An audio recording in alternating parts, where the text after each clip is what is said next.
Quisiera hablaros en esta tarde de una de las frases que ha leído Borja. La frase viene a decir, es una frase del apóstol Pablo, y nos dice que no sabemos.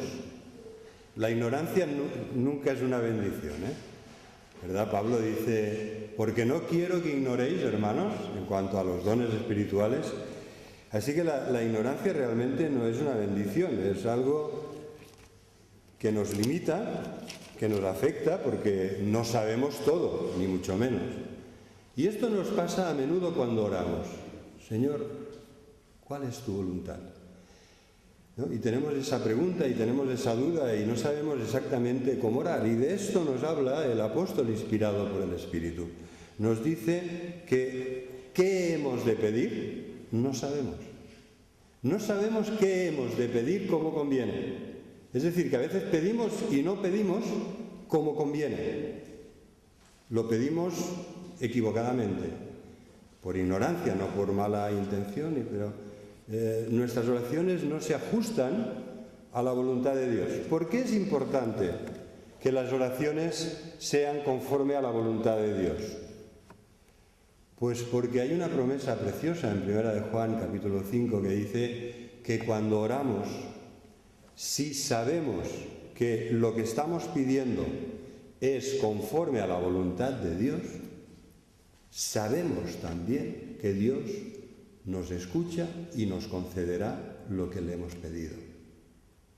Así que es una cuestión de fe en las promesas de Dios, pero esta es una enorme promesa de Dios de carácter muy, muy importante, muy práctico, porque todo aquello que le pedimos a Dios, sabiendo que es su voluntad, Dios nos lo da. Dios escucha, Dios concede.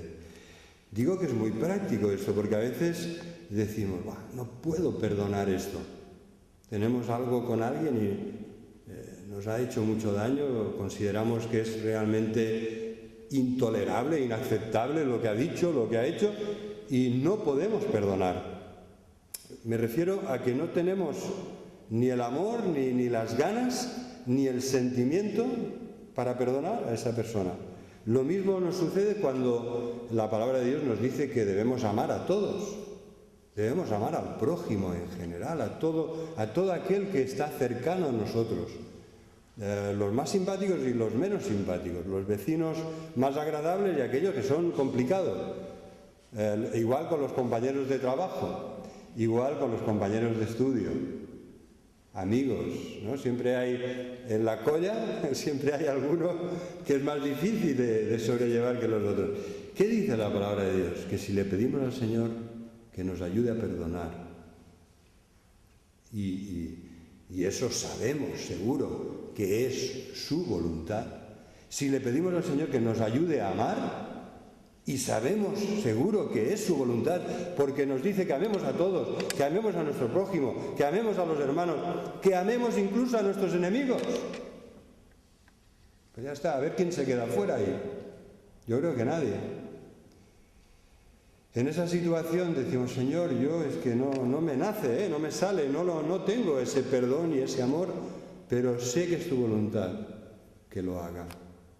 Y te voy a pedir, conforme a tu voluntad, que tú me des la capacidad y el poder para perdonar y para amar a esa persona o a esas personas. ¿Verdad? El infinito poder de Dios se pone en movimiento porque tú estás orando al Padre, le estás pidiendo por medio de Jesucristo y impulsado por su Espíritu le estás pidiendo de rodillas que te ayude a perdonar y amar, y eso es, sin duda alguna, su voluntad para tu vida. Pero a veces no lo hacemos así, ¿no? No tenemos ganas de perdonar y no le pedimos a Dios que nos ayude, no tenemos ganas de amar y no le pedimos a Dios que nos dé amor para esa persona. Así que, ¿os parece importante este tema? Saber qué hemos de pedir, teniendo en cuenta que hay una promesa de Dios que nos asegura que si es su voluntad, Él va a responder, Él va a escuchar. Y si Él escucha, Él responde, Él concede aquello que es conforme a su voluntad para nuestras vidas. Y dice Pablo con toda su sabiduría, ¿no?, con la inspiración del Espíritu, que el Espíritu de Dios que está en nuestras vidas, porque somos hijos de Dios, hemos sido guiados por el Espíritu de Dios, y el Espíritu de Dios da testimonio dentro de nosotros, un testimonio interior, espiritual, de que somos hijos de Dios, hijos amados y herederos de Dios, y que este Espíritu es aquel que nos ayuda en nuestra debilidad. Porque, ¿qué hemos de pedir? Como conviene, no lo sabemos. Si no es por el Espíritu, erraremos, nos equivocaremos mucho en nuestras oraciones. Estaremos pidiendo por cosas que no son del Señor, que no son la voluntad de Dios. Y en esto somos muy expertos, ¿no? Si pensamos que hay un atajo para conseguir lo que queremos, a veces no nos planteamos mucho si aquello es la voluntad de Dios o no lo es, y nos dejamos caer por ahí, por ese, en principio lo que nos parece un atajo, en catalán una trasera, algo que baja directo para abajo, pero en realidad a veces eso lo que nos lleva es a un gran batacazo, no a conseguir lo que es la voluntad de Dios para nosotros.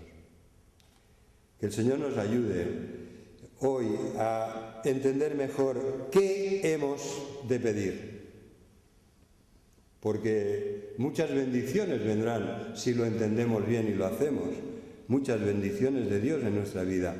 Ahí está la presencia del Espíritu para ayudarnos en nuestra debilidad, porque el Espíritu mismo, versículo 26, intercede por nosotros con gemidos indecibles. El mismo Espíritu que nos dice, eres hijo de Dios, lo eres. Dios te ama, Dios te ha adoptado como hija de Dios, lo eres. Ese mismo Espíritu nos intercede gimiendo, pero muy certeramente, muy acertadamente, porque Él conoce la voluntad de Dios para tu vida.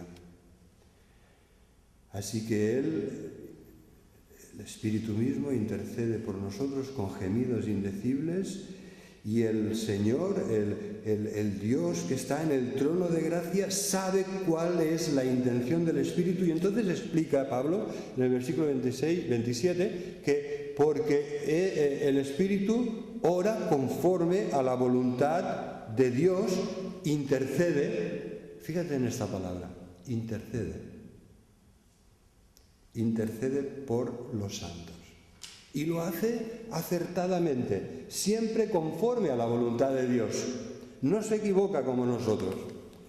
Esta palabra intercede aparece 2 veces más. Solo 2 veces más en la Biblia. ¿Vale? Esta palabra. Es posible que haya otros verbos griegos que tienen que ver con la oración, con la intercesión, pero esta concretamente, esta específica palabra, aparece 2 veces más.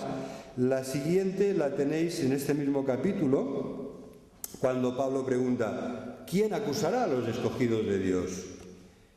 Pues si Dios es el que justifica, podemos estar tranquilos, aunque Satanás nos acuse. Versículo 34, ¿quién es el que condenará a los escogidos de Dios? Si Cristo es el que murió, y más aún el que resucitó, y el que además está a la diestra de Dios, el que también intercede por nosotros. Aquí tenemos la otra ocasión, el otro uso de esta misma palabra. El Espíritu intercede, Cristo intercede.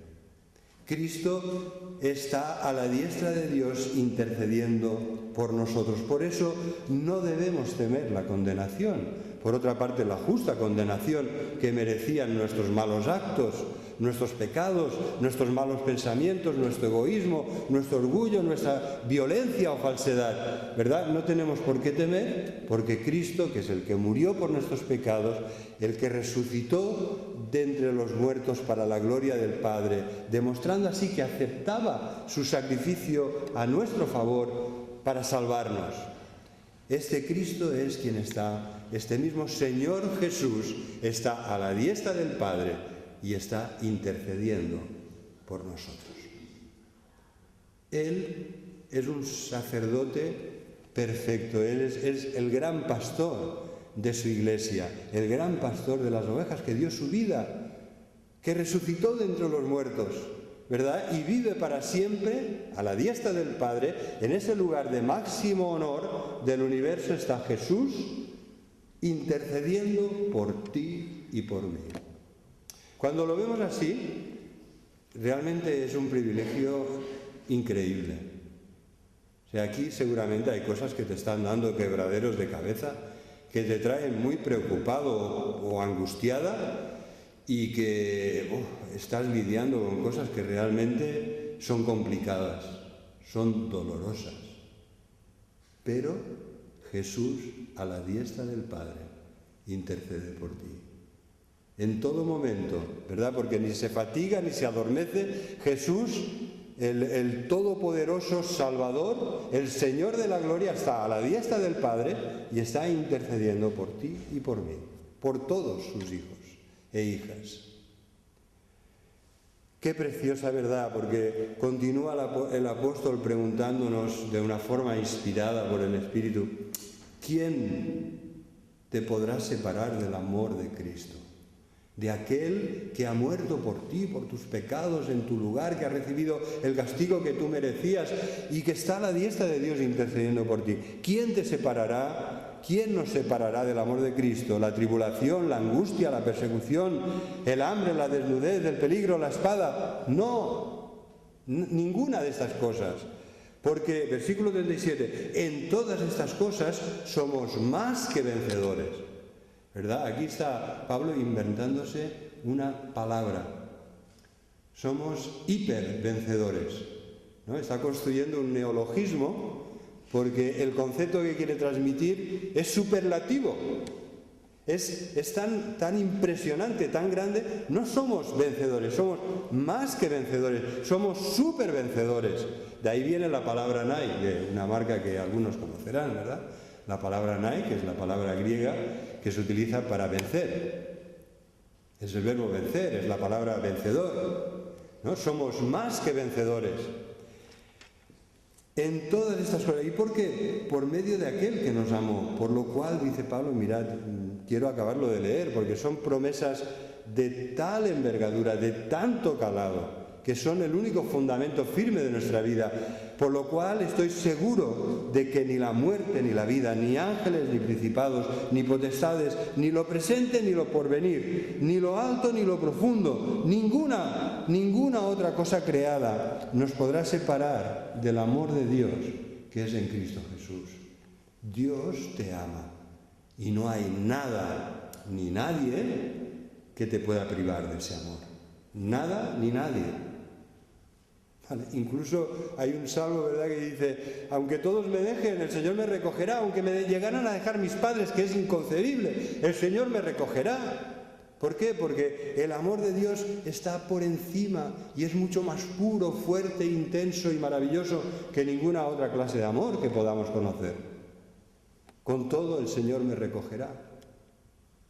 Somos hijos de Dios, adoptados. Nos ha hecho hijos, amados, herederos, nos ha hecho nacer de nuevo, nos ha hecho nacer de la palabra, nos ha hecho nacer por sus poderosas y grandísimas promesas, nos ha hecho nacer de nuevo por su Espíritu. Y no hay nada ni nadie que pueda anular esto, que pueda borrarlo, que pueda impedirlo, que pueda frustrarlo. No hay nada ni nadie. El texto se esfuerza en que nos quede muy clara esta verdad, que será el fundamento inconmovible de nuestra vida. Vengan bien las circunstancias o vengan peor. Ahí está el amor firme y eterno de Dios, guardando nuestras vidas, porque la misericordia de Dios nos acompañará todos los días de nuestra vida. Aunque a veces no la sepamos ver. Ahí está la gran misericordia de Dios rodeándote y protegiéndote, guiándote, ¿no? Cuando en medio del valle de sombra de muerte, cuando en medio de ese pasaje lleno de tinieblas de tu vida, lleno de errores, lleno de dolor y de sufrimiento, cuando alguno miró atrás en la arena de la playa de su vida y vio que solo había 2 pasos, le dijo al Señor: ¿por qué me dejaste justamente en esos momentos que más te necesitaba? ¿Y qué dice la poesía? No, hijo mío, yo no te dejé. en esos momentos no podías andar, te cogí en brazos. Las huellas que ves son las mías y son profundas porque te llevaba en brazos. Este es el amor de nuestro Dios, que nos maravilla, que nos consuela y que nos debería enseñar a orar más y mejor en nuestras vidas. Hay otra mención de la palabra interceder, que la tenemos en la carta a los Hebreos. Juró el Señor, Hebreos capítulo 7, versículo 21. Si no queréis buscarlo, porque yo voy muy rápido, yo os lo voy a leer. Juró el Señor y no se arrepentirá. Tú eres sacerdote para siempre, según el orden de Melquisedec. Por tanto, Jesús fue hecho fiador de un mejor pacto. Y los otros sacerdotes llegaron a ser muchos, debido a que por la muerte no podían continuar. Pero Jesús, por cuanto permanece para siempre, tiene un sacerdocio inmutable, por lo cual puede salvar perpetuamente a los que por él se acercan a Dios, viviendo siempre para interceder por ellos. El Señor nos puede salvar de una forma eterna, porque Él ya no está sujeto a la muerte, la ha vencido, está a la diestra del Padre, tiene todo el poder, toda la autoridad y toda la gloria, y Él intercede por nosotros. De nuevo encontramos esta palabra, la tercera y última vez que se utiliza en la Biblia, en la carta a los Hebreos, porque Jesús vive para siempre y vive para interceder por aquellos a los que salva. El Señor nos salva, pero no nos abandona. Y nos dice, bueno, ahora ya os he salvado, pues venga, os espabiláis. ¿Verdad? A veces nosotros actuamos así, ¿eh? Ya está, ya te ha ayudado, pues venga, ahora te espabila. No, el Señor está pendiente todos los días de tu vida de ti. Todos los momentos de tu vida está pendiente de ti. Está intercediendo por ti. Ese es el secreto, esa es la clave, esa es la razón por la que estamos aquí esta tarde. Porque si no hubiéramos abandonado, queridos hermanos, en algún momento de disgusto, de dolor, de desánimo, de pasotismo, hubiéramos tirado la toalla. Pero estamos aquí porque Dios te ama y porque Dios quiere que estés aquí y que sigas estando aquí en su casa adorándole. Este sumo sacerdote, nuestro amado Jesús, Él nos convenía santo, inocente, sin mancha, apartado de pecadores y hecho más sublime que los cielos. Este es el sacerdote que tenemos a la diestra del Padre y que intercede por nosotros. Mirad, yo quisiera hablaros de cuáles son las peticiones que Jesús eleva, ¿verdad? Para saber qué hemos de pedir. ¿Pensáis en alguna cosa mejor que fijarnos en las peticiones que Jesús eleva al Padre? Él nos enseña, por ejemplo, a orar el Padre Nuestro. ¿Contra qué nos vacuna el Padre Nuestro? Pues contra el egoísmo. Porque en vez de decir, Señor, yo, dame, el Señor dice, a ver, orad en primera persona del plural. El pan nuestro de cada día, danos, no dame, danos. Perdónanos, no perdóname, perdónanos. ¿Verdad? A veces podemos hacer nuestro el pecado de los demás, no porque nosotros tengamos responsabilidad en lo malo que haya hecho otro, pero sí en el sentido de incluirlo en esta petición. Señor, perdónanos, perdona a este querido hermano o hermana, o a mi hijo o a mi hija, porque no saben lo que hacen. Perdónanos, líbranos del mal. El Señor nos enseña a orar sin egoísmo, porque cuando hay egoísmo en nuestras oraciones, ¿qué pasa? No hay respuesta. Si hay egoísmo, las oraciones hedonistas no encuentran respuesta. ¿Verdad? Cuando la carta a Santiago, capítulo 4, dice, a ver, que no tenéis bendiciones de Dios que anheláis, no las tenéis, porque no pedís. Lo que hablábamos el domingo pasado, ¿verdad? Que algunos, nuestra vida de oración está demasiado baja, a veces está bajo mínimos, parece casi inexistente. El Señor, ¿qué le dice a estas personas? No tenéis porque no pedís, ¿no? Quiero que os deis cuenta que necesitáis mis bendiciones en vuestra vida, que me necesitáis a mí, y quiero que os des cuenta y lo expreséis en oración, y lo pedís, y lo pidáis, perdón. No tenéis porque no pedís, pero pedís y no recibís porque pedís mal. ¿Vale? Esa es otra frase de estas lapidarias de Santiago. Pedís y no recibís. ¿Por qué? Porque pedís mal, para gastar en vuestros deleites. Ahí aparece la palabra hedonismo, ¿verdad? Prima hermana del egoísmo. Ahí aparece literalmente la palabra hedonismo, placeres.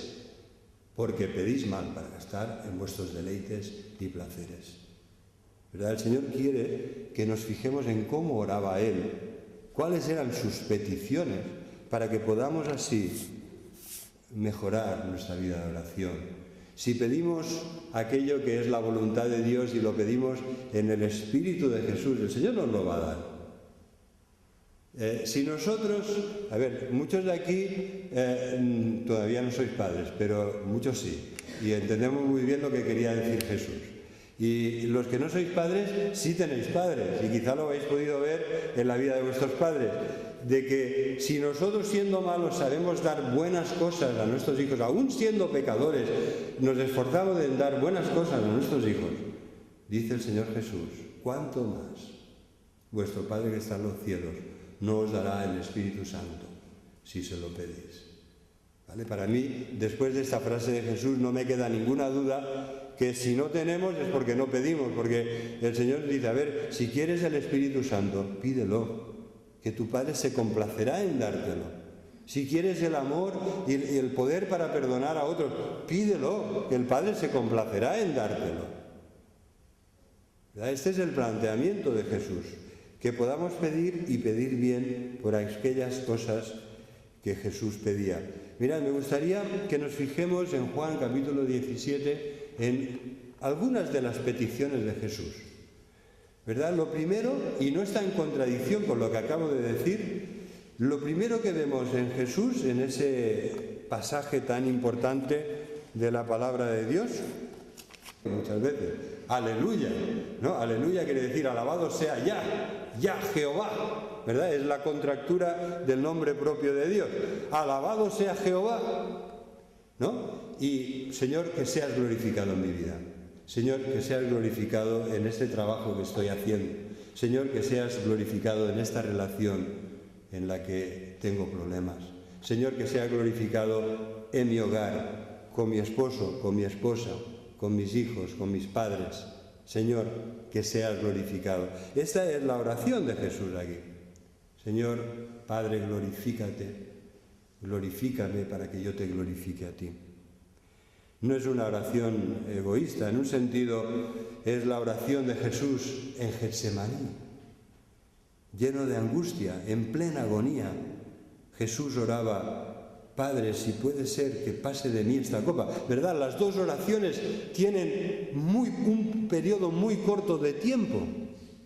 Jesús ora, Juan 17, sale, se va a Getsemaní y ora con gran angustia, con gotas de sangre cayéndole por su cara. Ora, Señor, si puede ser que pase de mí esta copa, pero que no se haga mi voluntad, sino la tuya. ¿Vale? Y así glorifica al Padre. O sea, no es una oración, aunque sea una oración en primera persona del singular, no tiene nada de egoísta. Jesús estaba orando por nuestra salvación. Jesús sabe las terribles tentaciones que tendrá que soportar cuando le pida al Padre que le glorifique. Sabe los tremendos sufrimientos que tendrá que sufrir. Sabe que lo que le espera es atroz. Sufrimiento, agonía, muerte, tortura, ¿verdad? Burlas, injurias. Jesús tiene delante todo esto y ¿qué pide?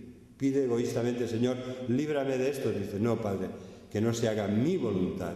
Todo esto me da pavor, pero que no se haga mi voluntad, sino la tuya. Glorificar a Dios. La primera petición, lo primero que aprendemos de Jesús es que nuestras oraciones deberían glorificar a Dios. Que sea que se haga tu voluntad, ¿verdad? Esta oración glorifica mucho a Dios.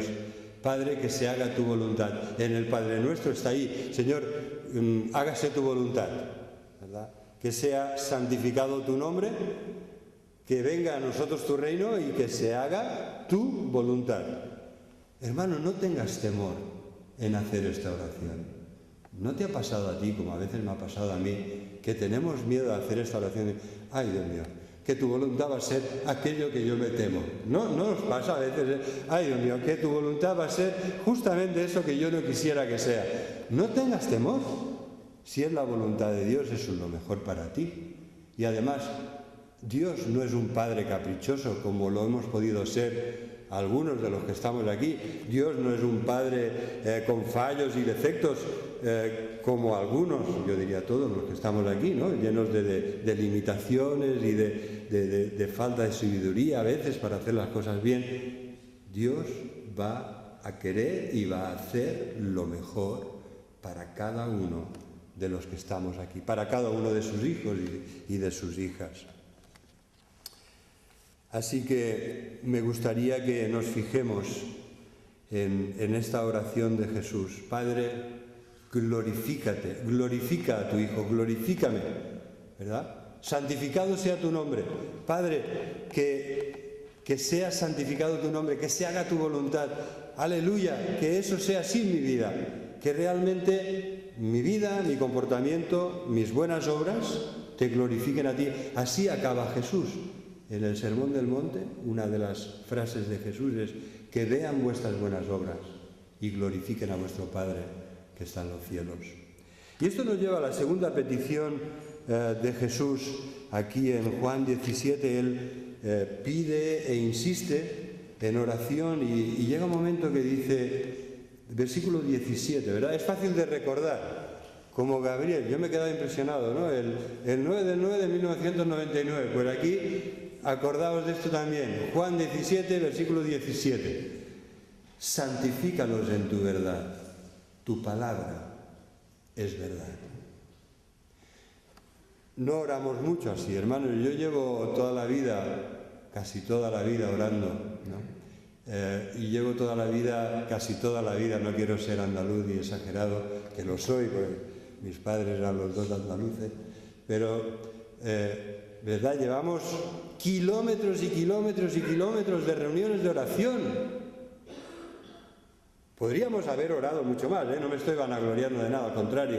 Podríamos haber orado mucho más, pero a ver, qué poco he oído yo esto de santifícalos, ¿verdad? Estas oraciones de Jesús. Padre, glorifícame para que yo te glorifique a ti. O esta.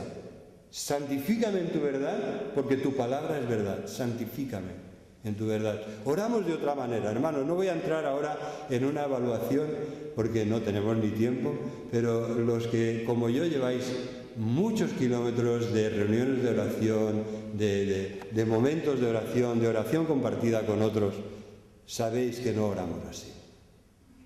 Jesús oraba así. Santifícalo. ¿Qué pedía por nosotros? Pedía al Padre con todo su corazón, sabiendo que es lo mejor para nosotros. Santifícalos en tu verdad, porque tu palabra es verdad. Hermanos, también nosotros debemos pedir, como Jesús, que tu verdad, Señor, triunfe. Vivimos en un mundo de falsedad y de mentira. Esto nos salpica, esto nos influencia. A veces se nos ha pegado un poco a la suela de los zapatos. Por eso Jesús tenía que lavar los pies de los discípulos. Santifícalos en tu verdad, que tu verdad triunfe. Debes amar la verdad, debes vivir la verdad, debes proclamar la verdad. Santifícanos en tu verdad.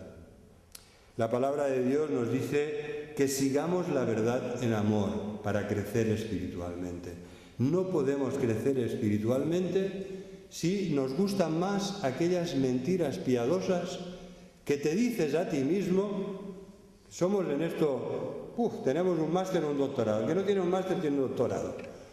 En mentirnos y engañarnos a nosotros mismos. Hay ciertas verdades que son fantásticas, ¿no? Mentiras piadosas de estas, verdades a medias, que nos ponemos este bálsamo y estamos tan a gusto, nos adormecen.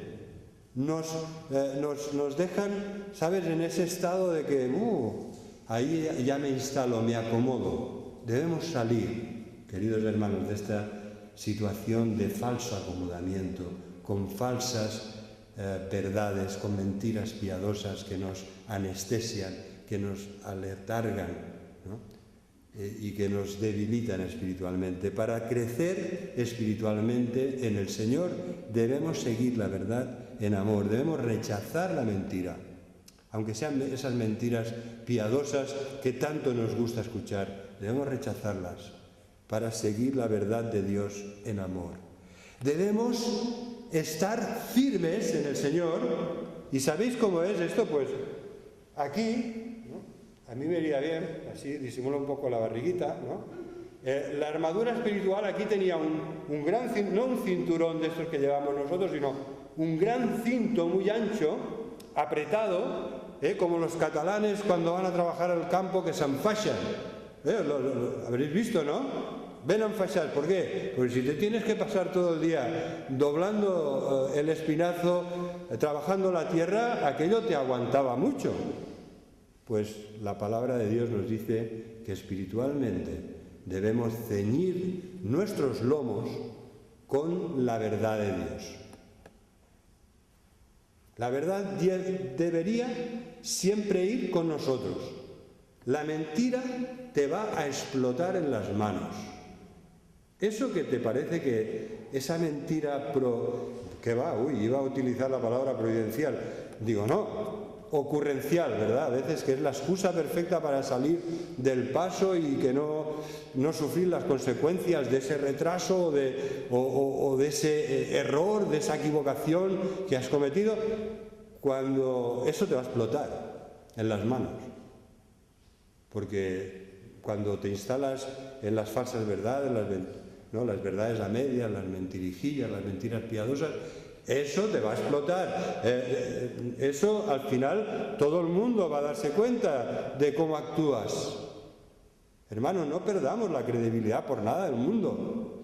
¿Vale? La fiabilidad, ¿no? La credibilidad en el sentido de fiabilidad. ¿Cómo? Ciñéndote con la verdad. Que la verdad ciña tus lomos y que la verdad la sigas siempre en amor, porque Jesús, tu Señor y tu Salvador, es la verdad, el camino y la vida. Y es su verdad la que nos ha liberado.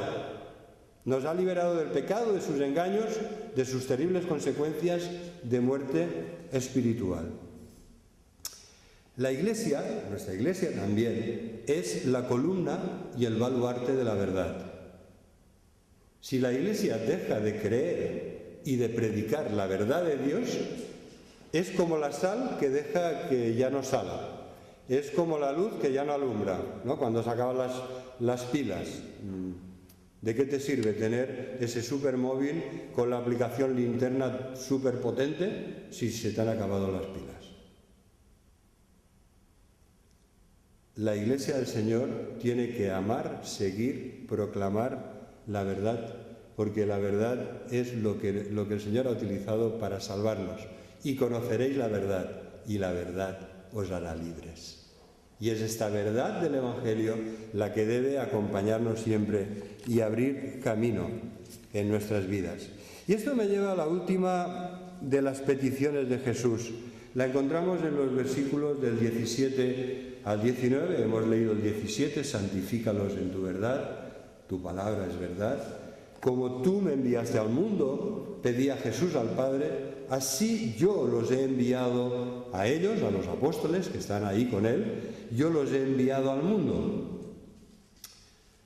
Y por ellos yo me santifico a mí mismo para que también ellos sean santificados en la verdad. Mas no ruego solamente por estos, dice Jesús, señalando a sus apóstoles que están ahí con él, no ruego solamente por estos, sino también por los que están en la Iglesia de la Gracia de Dios este primer domingo de marzo por la tarde. ¿Verdad? Lo que dice es esto, sino también por los que han de creer en mí por la palabra de ellos, porque ha habido una cadena ininterrumpida de personas, desde los apóstoles hasta nosotros, hombres fieles, capaces de enseñar también a otros, de transmitir el precioso depósito del Evangelio de la verdad a otras personas.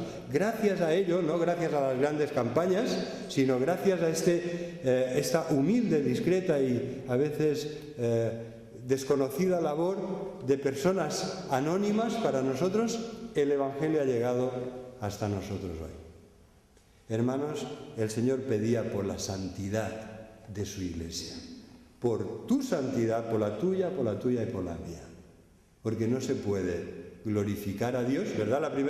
La primera de las peticiones es: Señor, glorifícame para que yo te glorifique a ti.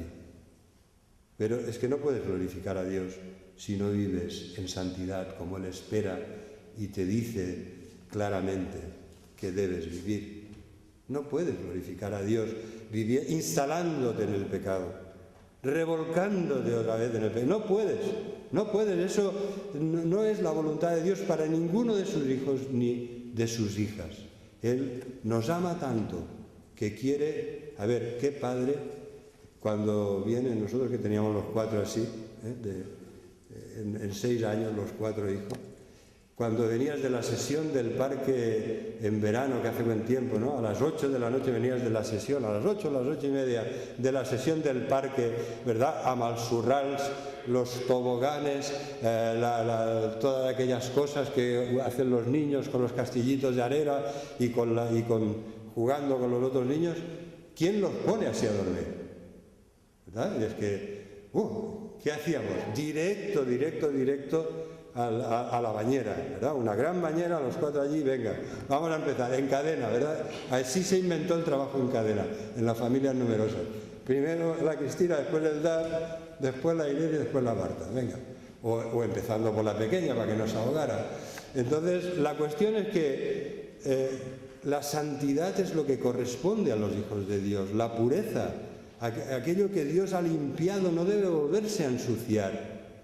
Y el Señor nos lo deja muy claro aquí, en este versículo: te pido que igual que yo me santifico a mí mismo, y el Señor estaba dispuesto a morir en la cruz con tal de santificarse a sí mismo y consagrarse a Dios y a la obra de salvación que Dios le había encomendado, igual que yo me santifico a mí mismo, oh Padre, yo también te pido por ellos para que sean santificados en la verdad. ¿Quién te dice, quién nos dice lo que está bien y lo que está mal? No es el pastor de la iglesia, no son los diáconos, no es ese querido hermano que sabe tanto de la palabra de Dios. Es la palabra de Dios. Ella nos dice lo que Dios quiere para nuestras vidas, lo que está bien, lo que está mal, lo que limpia y lo que ensucia, lo que le glorifica y lo que le ofende. Es siempre la palabra de Dios nuestra referencia primera y final para las dudas que podamos tener. Hermanos, que el Señor os bendiga, que el Señor nos ayude a pedir por aquello que Jesús pedía, a pedir que Dios sea glorificado en nuestras vidas, que Dios nos glorifique, que Dios nos santifique, a pedirle que Él nos ayude a vivir en su verdad, a fundamentarnos y enraizarnos firmemente en la verdad de Dios, esta maravillosa verdad del Evangelio que nos ha liberado, que nos ha salvado del pecado y de sus engaños, a Jesús, que es nuestro Señor y Salvador, pero que también es la verdad, el camino y la vida que debemos seguir. Y que el Señor nos ayude a vivir para la gloria de Dios, solo a Él la gloria, como decía Juan Sebastián Bach en todas sus partituras, SDG, que solo a Dios sea la gloria, ¿verdad? Que el Señor nos ayude a glorificarle con vidas santas que le glorifican, porque sin la santidad nadie verá al Señor, ¿verdad? Es tan importante como esto: seguid la justicia y la santidad, porque sin la santidad nadie verá al Señor. El Señor nos ha santificado, eso para nosotros es por pura gracia, pero a Él le costó todo. Dio su vida, derramó su sangre, cargó nuestros pecados para que tú y yo seamos santificados y glorificados en esta gloriosa verdad del Evangelio que antes de predicar, Él encarnó y por el cual Él murió. Porque si el Evangelio no es algo por lo que vale la pena vivir, tampoco valdría la pena vivir. Perdón, si el Evangelio no es algo por lo que vale la pena morir, tampoco sería algo por lo que vale la pena vivir. Y el Señor nos demostró que es algo por lo que vale la pena morir y por lo que vale la pena vivir como a Dios le agrada. Que el Señor los bendiga. Mira,